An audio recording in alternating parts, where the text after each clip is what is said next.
بسم اللہ الرحمن الرحیم۔ السلام علیکم ناظرین، حضرت امام ابو حنیفہ رحمۃ اللہ علیہ اپنے دور کے بہت بڑے عالم گزرے ہیں۔ اس دور کے حاسدین کو ان سے سخت نفرت ہوا کرتی تھی۔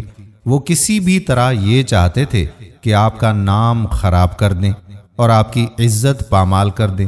لہٰذا ان حاسدین نے بیٹھ کر ایک دن آپس میں یہ مشورہ کیا اور ایک خوبصورت بیوہ عورت کو اپنے پاس بلا کر لے آئے اور کہا کہ اگر تو نے ہمارا یہ کام کر دیا تو ہم تجھے بہت بھاری قیمت میں انعام دیں گے۔ وہ عورت پیسوں کے لالچ میں آ کر ان کی شرائط مان گئی۔ اب جب رات کو حضرت امام ابو حنیفہ رحمۃ اللہ علیہ ان کے گھر کے سامنے سے گزرے تو یہ بے پردہ ان کے سامنے آ گئی اور کہا کہ میرے شوہر آخری سانسیں گن رہے ہیں، برائے مہربانی میری مدد کر لیں۔ حضرت امام ابو حنیفہ رحمۃ اللہ علیہ کو لگا کہ مظلوم عورت ہے، مدد کرنے والا کوئی نہیں ہوگا، لہٰذا وہ مدد کی غرض سے اس کے ساتھ اس کے گھر تشریف لے گئے۔ جب وہ گھر میں داخل ہوئی تو اس عورت نے دروازہ بند کر دیا۔ اتنے میں گھر میں چھپے حاسدین باہر نکل آئے اور ان کو لعن طعن کرنے لگے اور انہیں داروغہ کے پاس لے گئے۔ اڑتے اڑتے یہ خبر وقت کے حاکم کے پاس پہنچی۔ انہوں نے کہلوایا بھیجا کہ دونوں کو جیل میں بند کر دو، اور اس وقت میں مصروف ہوں، صبح میں ان کا فیصلہ خود کروں گا۔ دونوں کو ایک ہی جیل میں بند کر دیا گیا۔ وہ عورت ایک کونے میں بیٹھی اور حضرت امام ابو حنیفہ رحمۃ اللہ علیہ وضو کر کے نفل نماز ادا کرنے لگے۔ کچھ ہی دیر کے بعد اس عورت کو اپنی اس حرکت پر کافی پشیمانی ہوئی اور حضرت امام ابو حنیفہ رحمۃ اللہ علیہ کے پاس آئی اور انہیں ساری بات بتا دی۔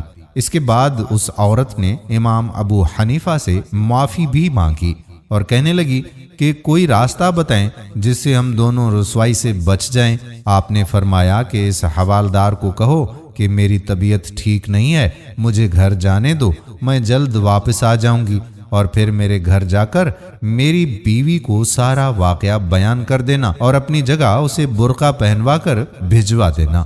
اس عورت نے حوالدار کو بڑی منت سماجت کے بعد قائل کر دیا اور پھر اس کے ساتھ امام ابو حنیفہ رحمۃ اللہ علیہ کے گھر گئی اور ان کی اہلیہ کو ساری بات بتائی، اور پھر ان کی اہلیہ برقع پہن کر اس بیوہ عورت کی جگہ خود آ گئیں۔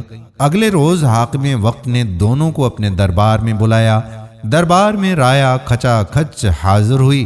حاکم وقت نے امام ابو حنیفہ رحمۃ اللہ علیہ سے کہا کہ آپ بڑے عالم دین ہیں، آپ کو کسی غیر عورت کے ساتھ ناجائز سوچ رکھتے ڈر نہیں لگا؟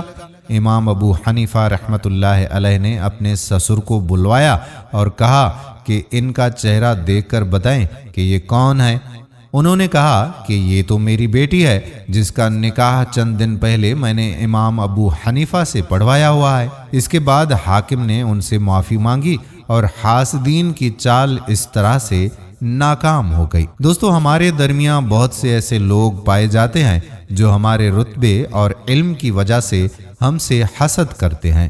ہمیں چاہیے کہ ان کو پہچانیں اور خود کو ان کے شر سے بچنے کے لیے اللہ سے دعا ہے کہ اللہ تعالی ہمیں شیطان اور شیطان نما انسانوں کی سوچ سے محفوظ رکھے۔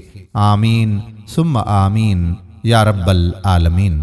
دوستو، ویڈیو پسند آئی ہو تو اپنے دوستو احباب کے ساتھ اسے شیئر ضرور کر لیجئے۔ آنے والی ویڈیو تک اپنے میزبان قادر بخش کلہوڑو کو اجازت دیجیے۔ اللہ حافظ۔